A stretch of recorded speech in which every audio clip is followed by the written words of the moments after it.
Donc avec cette boîte à fil de Mars, on va imprimer un Drakkar, et la première partie qu'on va imprimer, ça va être la coque, qu'on va imprimer avec le filament Woodfield de Colorfab, qui est un filament à base de bois. Donc ce filament, on peut avoir ce genre de petits problèmes, c'est des cheveux. Pour ça, il faudra jouer sur la rétraction de votre imprimante. Voilà, c'est cette mécanique-là.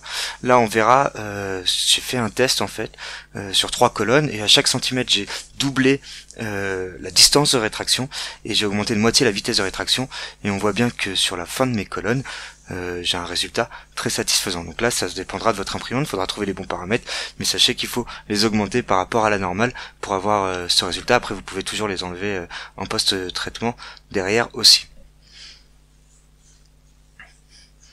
Donc notre coque, elle est ici, il n'y a rien de très extraordinaire. Le filament bois, moi je vais l'imprimer à 200 degrés, faut pas aller trop chaud non plus, faut bien le refroidir.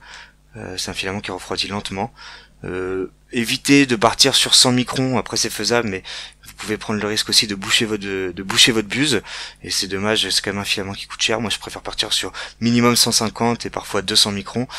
Je vais quand même rajouter quelques supports, même si c'est un modèle qui s'imprime sans support, parce que j'ai pas envie de prendre le risque sur cette partie que ça fonctionne pas bien, surtout qu'on n'a pas beaucoup de filaments.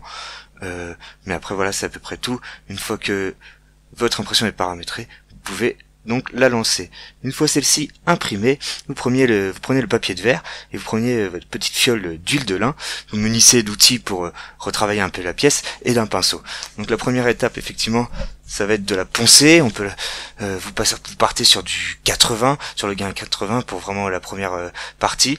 Une fois que vous avez bien poncé, vous prenez une éponge, vous essuyez les petits dépôts de bois et puis vous partez sur le 120, et de la même façon vous reprenez une éponge, et ensuite vous pouvez commencer à peindre, à mettre dessus l'huile de lin, justement pour un peu protéger et sublimer le bois, la texture du bois.